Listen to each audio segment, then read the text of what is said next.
This presentation has been created to assess the throw and catch as a fundamental manipulative motor skill. When assessing the performer's ability to throw and catch, I am referring to the ACARA document Years 1 and 2, Movement and Physical Activity.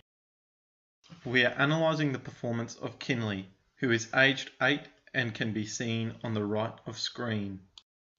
To start this fundamental movement of throwing and catching, the skill was broken down to its simplest form, rolling and stopping. From there, we progressed towards a bounce and catch pass.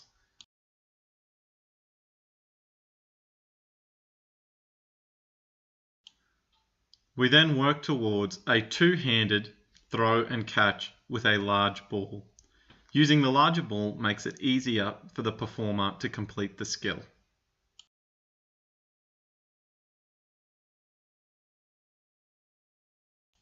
Finally, we moved to the two-handed throw and catch with a small tennis ball.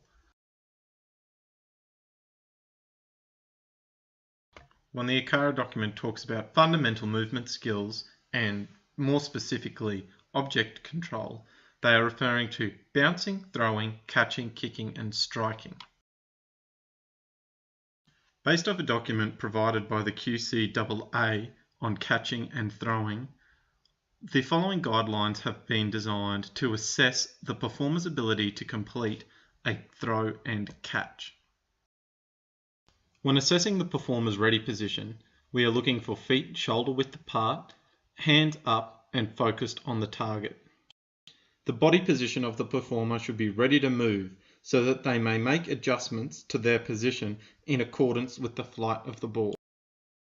The performer's arms and hands should be extended, ready to receive the pass, and then the arms should relax to absorb the force of the ball and complete the catch. The performer should also slightly bend their knees to help absorb the force of the ball and complete the follow-through. When observing Kinley's ability to complete the throw and catch, we can see that she is a relatively competent performer. There are only some minor issues in her technique.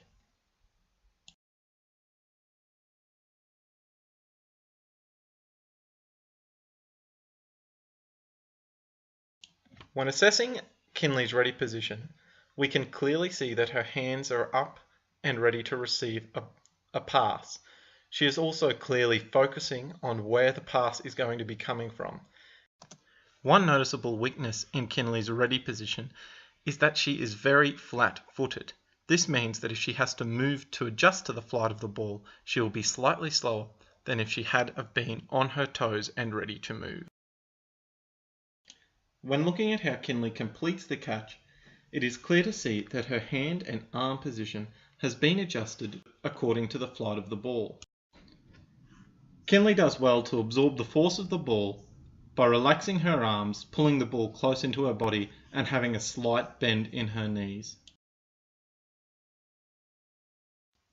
We then go back to using the smaller tennis ball to assess Kinley's ability to complete an underarm throw.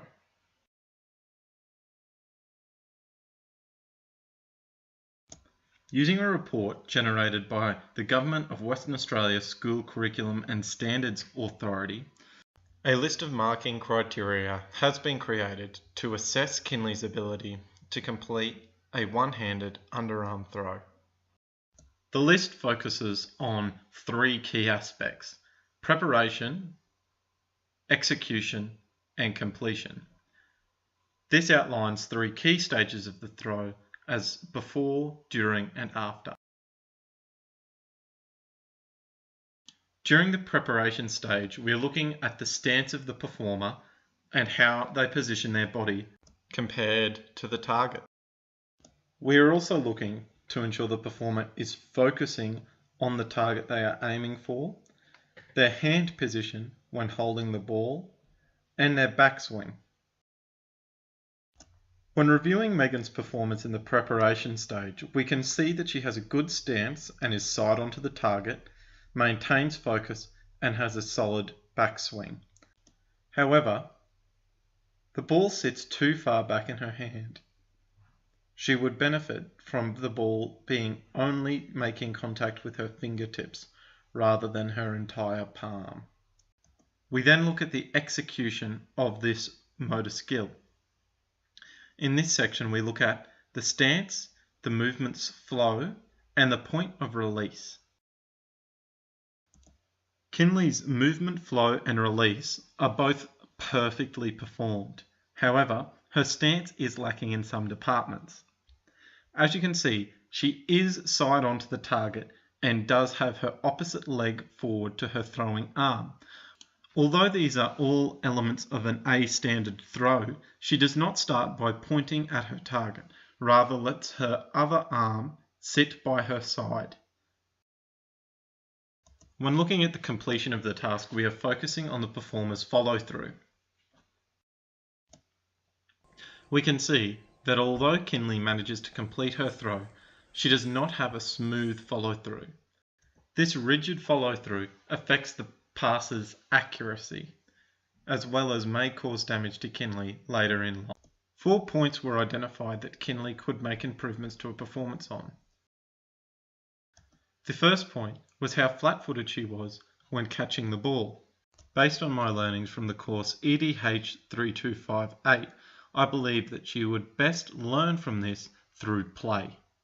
Creating a non-competitive game that involves catching whilst moving would help Kinley improve on this aspect of the performance. The second area of Kinley's performance that needs improvement was how far the ball sat back in her hand. By playing the game points and patches, Kinley could experiment with different types of handling when throwing the ball, and with some teacher guidance, be encouraged to handle the ball with her fingertips. The third aspect of Kinley's performance that could be improved was the use of a guiding arm. By pointing at her target, Kinley would be able to receive immediate feedback about her ability to complete the task. The final recommendation is based on Kinley's follow-through. Kinley's follow-through was rough and did not flow with the rest of the movement. By having a smooth follow-through, Kinley will be able to throw the ball more accurately and further. To assist Kinley with her follow-through, modifying equipment would be the best option. By using streamers or toilet paper to highlight the arch of the throw, Kinley would be encouraged to have a smooth follow-through